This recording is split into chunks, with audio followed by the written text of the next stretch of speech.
नमस्कार, मैं हूं आशीष मंगल सोनी और आप देख रहे हैं अनादि टीवी का खास कार्यक्रम 25 का पंगा। हमारे इस खास कार्यक्रम में हम उन 25 सीटों पर होने वाले उपचुनाव को लेकर एक एक सीट का हर रोज विश्लेषण करते हैं और साथ ही खास खबरों को लेकर चर्चा करते हैं। आज हम बात करेंगे शिवपुरी जिले की पोहरी विधानसभा सीट की।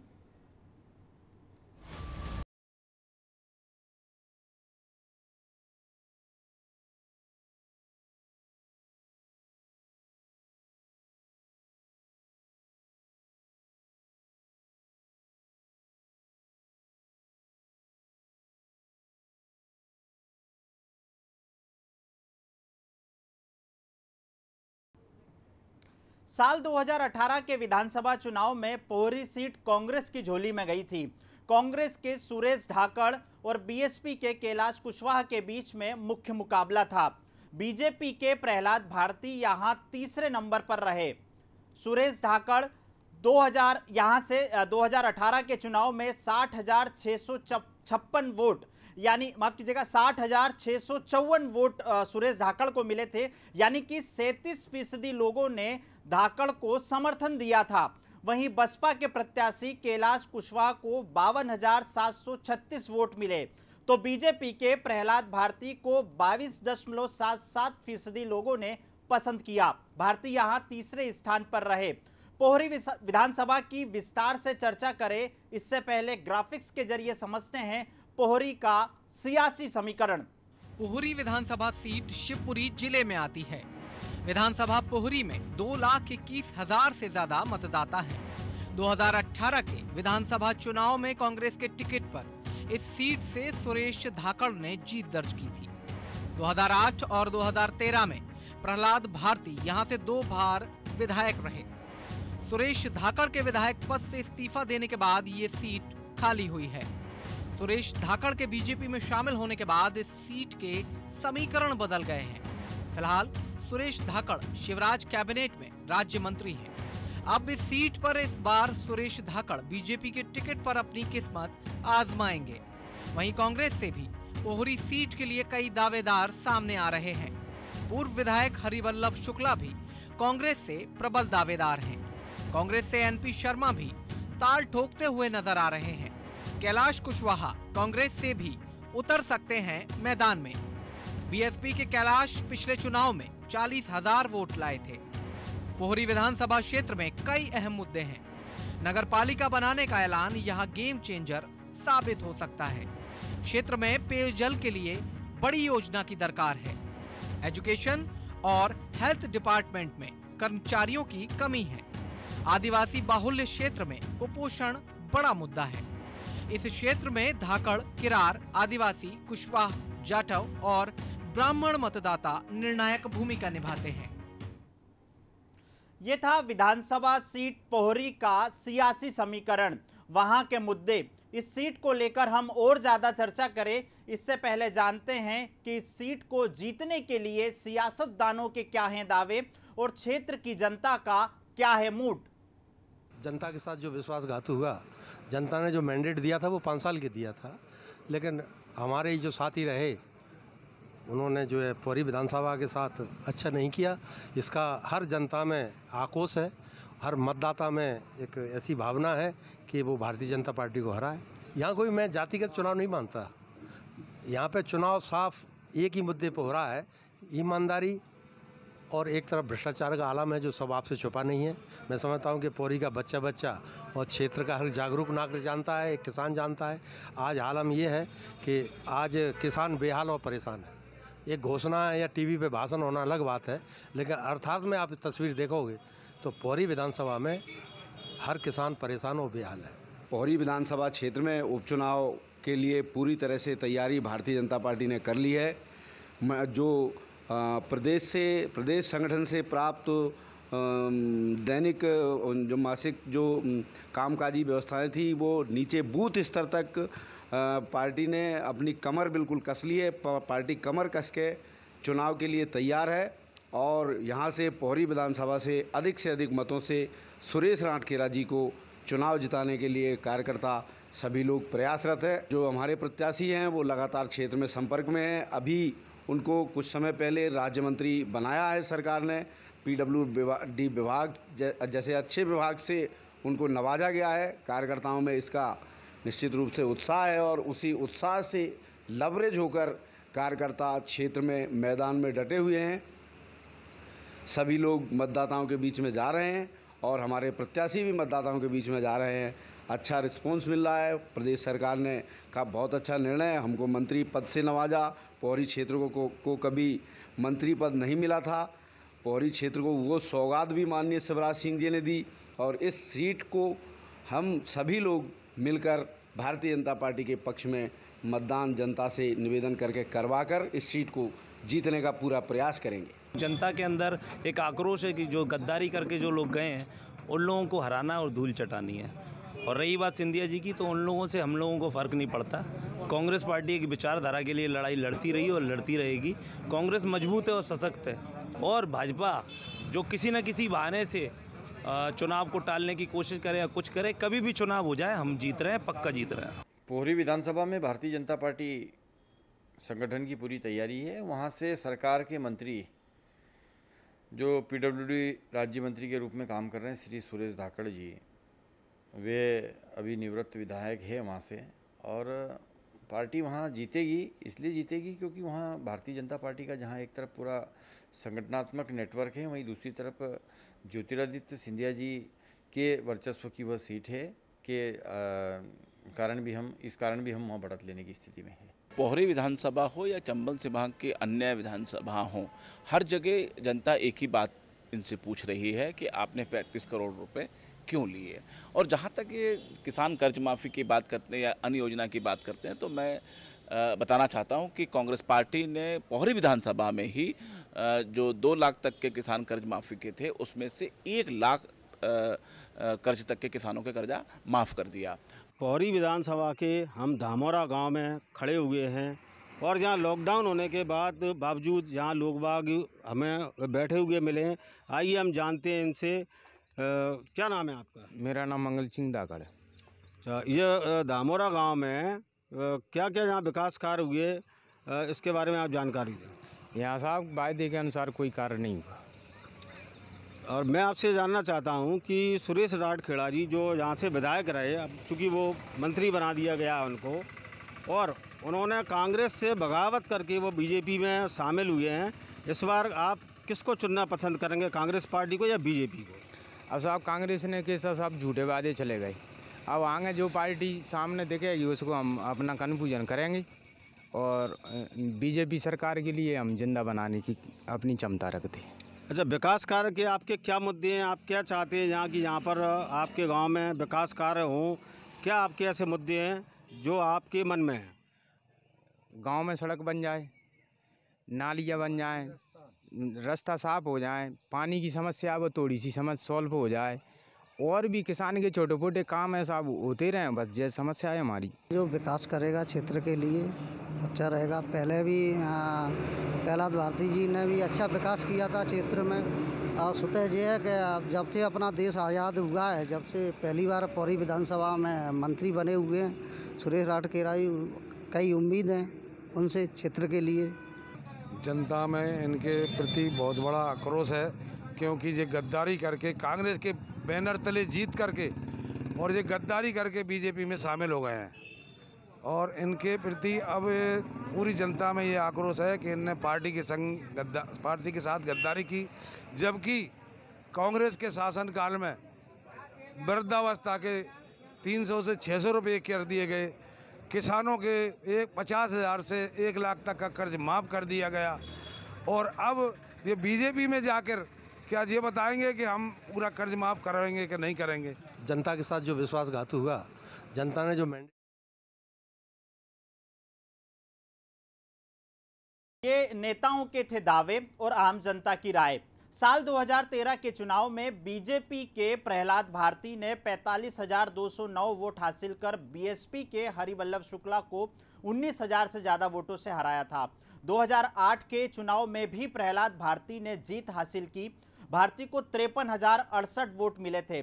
इस बार भी बीएसपी के हरिवल्लभ शुक्ला 49,443 वोट के साथ दूसरे स्थान पर थे। आपको बता दें कि पोहरी विधानसभा सीट पर भी बसपा खासी असर रखती है, बसपा का खासा जनाधार है। 2018 की बात करें तो 2018 में यहां से कैलाश कुशवाहा बीएसपी के प्रत्याशी थे और वो दूसरे नंबर पे थे। पहले नंबर पर सुरेश धाकड़ राठखेड़ा जो यहां से चुनाव जीते थे। 15 महीने में ही उनका कांग्रेस से मोह भंग हो गया और तीसरे नंबर पे थे प्रहलाद भारती बीजेपी से। हालांकि सियासी गलियारों में यह भी चर्चा है कि ज्योतिरादित्य सिंधिया और उमा भारती की मुलाकात के बाद प्रहलाद भारती को पोहरी विधानसभा से प्रत्याशी बनाया जा सकता है। हालांकि फिलहाल ये खबरें पुष्ट नहीं हुई है। तो ऐसे में सुरेश धाकड़ को शिवराज मंत्रिमंडल का सदस्य बनाना, लोक निर्माण विभाग का राज्य मंत्री बनाना और जिस तरह से स्थानीय जनता कहते हुए नजर आ रही थी कि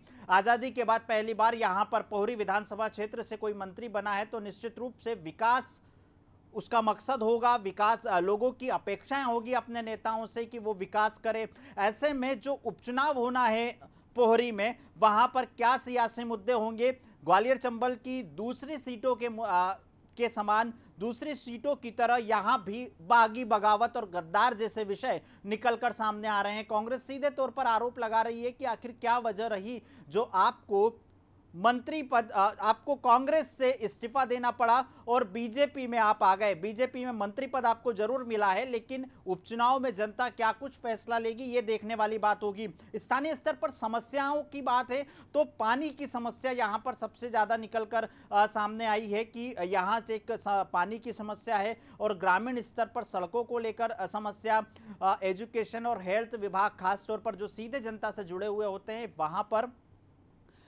स्टाफ की कमी देखी गई है। और सबसे बड़ी बात, किसान कर्ज माफी को लेकर स्थानीय लोगों की मांग है कि कांग्रेस ने 2 लाख रुपए तक का कर्ज माफ किया था। क्या क्षेत्र में वाकई में किसानों के 2 लाख रुपए तक या उससे कम के कर्ज माफ हुए हैं? और जनता के बीच से एक सवाल और निकलकर सामने आ रहा है कि क्या बीजेपी की सरकार में ये कर्ज माफी हो सकेगी? हमारे साथ 2018 में बीएसपी से चुनाव लड़ चुके कैलाश कुशवाहा जी हमारे साथ है। कैलाश जी, बहुत बहुत स्वागत है आपका अनादि टीवी में। जी धन्यवाद, बहुत बहुत धन्यवाद। कैलाश जी, किन मुद्दों को लेकर जनता के बीच में जाएंगे? साल 2018 के चुनाव में आप दूसरे नंबर पर थे। इस बार कांग्रेस यदि आप पर भरोसा जताती है या कांग्रेस से चर्चा होती है तो क्या आप कांग्रेस से भी मैदान में जा सकते हैं? जी अभी इस विषय में मैं कुछ नहीं कहूंगा। किन मुद्दों को लेकर जनता के बीच में जाएंगे आप? मुद्दे इतने हैं कि कहने की जरूरत नहीं है। जनता के बीच सब मालूम है, क्योंकि सबसे पहले तो जनता का नेताओं से भरोसा उठ गया है।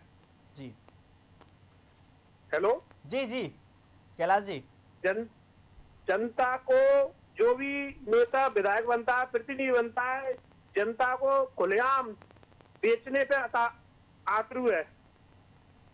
और मुद्दे इतने हैं कि उन्हें मुद्दों से मतलब नहीं है, सिर्फ पैसा चाहिए। अच्छा, जो 2018 में जनता ने भरोसा करके सुरेश राठखेड़ा जी को विधायक बनाया, उन्होंने जनता को चौड़े में ही बेच के रहे, अपने फायदे के लिए बीजेपी में चले गए। कैलाश जी, सुरेश धाकड़ ने मीडिया से चर्चा जब की तो उनका साफ तौर पर कहना था कि उनके क्षेत्र का विकास नहीं हो रहा था, तत्कालीन मुख्यमंत्री उन्हें समय नहीं दे रहे थे, इस वजह से वो बीजेपी में गए हैं। क्या जनता इससे इत्तेफाक रखेगी? जनता सब समझती है कि क्षेत्र में आज अगर उपचुनाव नहीं होता जी और प्रतिनिधि बनने के बाद तुम काम कराते हो क्षेत्र में और उसे जनता में एहसान बताते हो। जनता वोट दे के एहसान करती है नेता पे, ना कि नेता काम करके एहसान बताना। यह महत्वपूर्ण नहीं है। नेता की जिम्मेदारी बनती है क्षेत्र में विकास करना और क्षेत्र में सभी लोगों की मदद करना। यह नेता की और प्रतिनिधि की पूर्ण जिम्मेदारी होती है, ना कि छोटा काम करके उसको एहसान बताना। जनता में तुम काम कर रहे हो और एहसान बता रहे हो कि हमने काम करवाया है, और जनता ने वोट दे के आपको विधायक बनाया, वो एहसान नहीं था। बिल्कुल, जनता जनार्दन होती है, ये बात सही है, जनता फैसला लेती है उपचुनावों में। लेकिन सिंधिया जी, ज्योतिरादित्य सिंधिया का ये संसदीय क्षेत्र रहा है, पूरे ग्वालियर चंबल संभाग की बात की जाए तो ज्योतिरादित्य सिंधिया का एक अपना यहाँ पर प्रभाव था। क्या लगता है आपको, ज्योतिरादित्य सिंधिया के नाम पर सुरेश धाकड़ फिर जनता के बीच में जाएंगे? ऐसा है कि जनता के बीच में वो जाएं, कुछ करें। जनता आज के की नई पीढ़ी सब समझदार है कि आज 35-40 करोड़ में बेचा है, कल ये हमें 80 करोड़ में बेच रहा है अपने फायदे के लिए। जनता इतनी बेवकूफ थोड़ी है जी। वोट मांगने के लिए तुम अभी आज की डेट में कुछ भी कर सकते हो, फिर 10 गुना अपने फायदे के लिए आज 40-35 में बेचे हैं, कल 50-80 में बेचे जाएंगे। जो बढ़ के देगा उसके साथ बेच जाएंगे। उन्हें तो पैसे से मतलब है, जनता से मतलब थोड़ी है। मतलब आप यदि चुनावी मैदान में प्रत्याशी के तौर पर जाते हैं तो आपका मुद्दा यही बागी बगावत जयचंद होगा? देखो, मैं मैदान में उतरूंगा, मेरा चुनाव क्षेत्र की जनता लड़ेगी, क्योंकि जनता ने मुझे पर पहले भी भरोसा किया था और मुझे लगभग 53,000 वोट दिए थे। तो मैं 53,000 वोट का जनता का कर्जदार हूं और कर्जदार रहूंगा। और जनता वोट देती है तो नेता का फर्ज बनता है कि मुझ पर कर्जा हुआ है, मैं इसको कैसे पटाऊं। जी बिल्कुल, बहुत बहुत धन्यवाद कैलाश कुशवाहा जी। ये थे कैलाश कुशवाहा जी, साल 2018 के चुनाव में दूसरे नंबर पर रहे थे, अब फिर मैदान में उतरेंगे और साफ तौर पर यह भी कांग्रेस से प्रत्याशी होंगे या नहीं, इस पर फिलहाल वे चुप्पी साधते हुए नजर आए। उनका साफ तौर पर कहना था कि वे इस विषय पर नहीं बोलेंगे। मतलब स्थानीय स्तर पर जो खबरें निकलकर सामने आ रही है, ग्वालियर चंबल संभाग में कैलाश कुशवाहा भी कांग्रेस से प्रत्याशी हो सकते हैं। फिलहाल तय नहीं है, उपचुनावों की तारीखों का ऐलान नहीं हुआ है, लेकिन दावेदार हैं, दौड़ में हैं। कमलनाथ पूर्व मुख्यमंत्री साफ तौर पर कह चुके हैं कि जो भी आंतरिक सर्वे में फिट बैठेगा उसे टिकट दिया जाएगा। अब कैलाश कुशवाहा कमलनाथ के सर्वे में कितने नंबर मिलते हैं, ये देखने वाली बात होगी। चर्चा को आगे बढ़ाते हैं, और भी मेहमान हमारे साथ जुड़ेंगे, लेकिन पोहरी विधानसभा क्षेत्र में स्थानीय स्तर पर जो मुद्दे निकल कर आए हैं, उनके अलावा सबसे ज्यादा महत्वपूर्ण मुद्दा स्थानीय लोगों के बीच से आया, सियासी लोगों के बीच से आया कि बागी बगावत जैसे शब्द निकल कर आए हैं। हमारे साथ कांग्रेस नेता एनपी शर्मा जुड़ चुके हैं। बहुत बहुत स्वागत है आपका एनपी शर्मा जी अनादि टीवी में। जी जी शर्मा जी, किन मुद्दों को लेकर जनता के बीच में जाएंगे आप? सबसे बड़ा मुद्दा तो भ्रष्टाचार का है और जो जनता को धोखा दिया है जी, जनता के साथ जो विश्वासघात हुआ है, आज वर्तमान में ये बहुत मुद्दा हमारे क्षेत्र में चल रहा है। ऐसे लोगों को जनता नकारेगी जिन्होंने पार्टी को और जनता के विश्वास को धोखा दिया है, ऐसा मैं मानता हूँ। लेकिन शर्मा जी, साल 2018 में जब कांग्रेस ने अपने प्रत्याशी तय किए थे, तब भी हमने देखा, चाहे ज्योतिरादित्य सिंधिया हो, कमलनाथ हो या दिग्विजय हो, उस समय कांग्रेस के नेता ये साफ तौर पर कहते नजर आए थे कि सर्वे कराया है और सर्वे में जो प्रत्याशी फिट, जो व्यक्ति फिट बैठा है उसे टिकट दिया है। क्या 2018 के समय सर्वे में ये भरोसा नहीं था कि ये व्यक्ति, ये प्रत्याशी कांग्रेस के लिए टिकाऊ होगा? मैं ये समझता हूँ कि चूंकि भविष्य में क्या होगा, ये बहुत सी चीजें इंसान अंदाजा नहीं लगा पाता। पार्टी को पूरा विश्वास था और पार्टी के साथ बहुत से लोगों ने इसके अलावा जो बात निकलकर सामने आ रही है स्थानीय स्तर पर, और मंत्री जी से भी बात हुई, अब तो पहली बार पोहरी विधानसभा क्षेत्र से किसी को मंत्री पद मिला है। उनका साफ तौर पर कहना था कि लोक निर्माण विभाग मिला है, लिहाजा गांव तक सड़कें पहुंचे इसकी वो कोशिश करेंगे, और उनके विधानसभा क्षेत्र में भी किसान जहां रहता है वो गांव तक करेंगे। तो मंत्री बनने के बाद उनके द्वारा किए गए विकास कार्यों का या उनके द्वारा जो भी काम किए जाएंगे उसका असर होगा।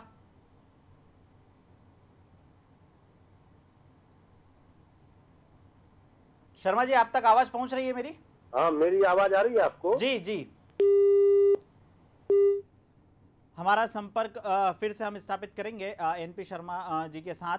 कांग्रेस से दावेदार है, साफ तौर पर कहते नजर आ रहे हैं भ्रष्टाचार इस क्षेत्र का मुद्दा होगा। इसके अलावा स्थानीय स्तर पर जो लोगों की मांग है, क्षेत्र में रोजगार की जो बात है, उस पर कोई भी सियासी दल चर्चा नहीं करता है। लोगों का पलायन कैसे रुके इस बात पर चर्चा नहीं करता। मूलभूत सुविधाओं को लेकर जो सबसे बड़ी बात निकलकर सामने आ रही है वो स्थानीय तौर पर कितनी पूरी होगी, इस पर भी सबकी निगाहें रहेगी। सबसे बड़ा मुद्दा केवल एक ही निकलकर सामने आ रहा है कि बागी बगावत जिस तरह से बात कर रहा है, लेकिन जो कांग्रेस छोड़कर बीजेपी में आए हैं, हमारे साथ बीजेपी प्रवक्ता धैर्यवर्धन शर्मा जी जुड़ चुके हैं। धैर्यवर्धन जी, बहुत बहुत स्वागत है आपका अनादि टीवी में। जी नमस्कार। धैर्यवर्धन जी, पोहरी विधानसभा में स्थानीय लोगों से चर्चा की हमने, अभी स्थानीय लोगों की समस्याओं की बात की, चुनावी मुद्दों की बात की। बीजेपी किन मुद्दों को लेकर जनता के बीच में जाएगी? भारतीय जनता पार्टी का एकमेव मुद्दा है विकास, विकास और सिर्फ विकास। लोगों का हित कैसे हो, लोगों का जीवन स्तर कैसे सुधरे, लोगों के चेहरे पर कैसे खुशहाली आए, ये भारतीय जनता पार्टी का एकमेव एजेंडा है। और भारतीय जनता पार्टी के जो पूर्व विधायक वहां प्रहलाद भारती रहे, उन्होंने भी विकास की एक लंबी लकीर खींची थी, और उसके बाद जो नए विधायक मंत्री के तौर पर हमारे साथ हैं सुरेश राठखेड़ा जी, अब चुनाव लड़ने जा रहे हैं। ये भी पूरे सेवा भाव के संकल्प के साथ लोगों के लिए जी जान से काम करेंगे, ऐसे ही अपनी वो प्रतिबद्धता दोहरा रहे हैं। और चाहे सिंचाई परियोजना की बात हो, अन्य प्रकार के पीने के पानी के मामले हो, चाहे सड़कों की बात हो, वो उन सब समस्याओं के निदान के लिए बहुत शिद्दत के साथ लगे हुए हैं। धैर्यवर्धन जी, कांग्रेस बागी, बगावत, जयचंद और गद्दार जैसे मुद्दों को उठा रही है, इस तरह के शब्दों का प्रयोग भी कर रही है। अब कांग्रेस पर कोई बच्चा नहीं है तो यही सब करेगी। खिस्यानी बिल्ली खंबा नोचे, सर्टिफिकेट आउट हो गई है कांग्रेस। दोष किसी न किसी को दे रही है, और वो दोष भी जनता के गले नहीं उतर रहा। तो जनता भी जानती है कि सरकार आपने खुद गिराई। आपने सिंधिया जी के साथ जो बेरुखी की, जो उनका अपमान किया, उसके कारण से नाराज होकर के वो पार्टी छोड़कर चले गए। और उनके जो मासूम समर्थक हैं, वो विधायक, वो अपने नेता के अपमान को अपमान समझ रहे थे। उन्होंने भी अपने नेता से कहा कि आप कांग्रेस को सबक सिखाइए, इनको सड़क पर लाइए। जो कमलनाथ जी आपको सड़क पर आने की बात कह रहे हैं, जो आपसे सड़क पर उतर जाने की बात कह रहे हैं, चुनौती दे रहे हैं। बिल्कुल धैर्यवर्धन जी, ये बहुत बहुत धन्यवाद अनादि टीवी से जुड़ने के लिए। ये थे धैर्यवर्धन शर्मा, बीजेपी प्रवक्ता, साफ तौर पर कहते हुए नजर आ रहे थे कि सिंधिया की बेरुखी के चलते 22 विधायकों ने इस्तीफा दिया। 24 विधानसभा सीट रिक्त हुई थी, एक और अब से कुछ ही दिन पहले एक सीट और रिक्त हो गई, मतलब 25 सीटों पर चुनाव होना है। 25 का पंगा कार्यक्रम में हम उन तमाम सीटों की चर्चा करते हैं एक एक करके कि उन विधानसभा सीट जहां पर उपचुनाव होना है वहां पर सियासी समीकरण क्या है, लोगों की राय क्या है, स्थानीय तौर पर मुद्दे क्या हैं, सियासतदानों का क्या कुछ कहना है। तो ये था 25 विधानसभा सीटों में से एक शिवपुरी जिले की पोहरी विधानसभा सीट का सियासी समीकरण। क्या कुछ चल रहा है पोहरी की सियासी चौसर पर, यह हमने अपने दर्शकों के सामने रखा। कल फिर एक और विधानसभा को लेकर चर्चा करेंगे। तब तक के लिए मुझे दीजिए इजाजत। आप देखते रहिए अनादि टीवी।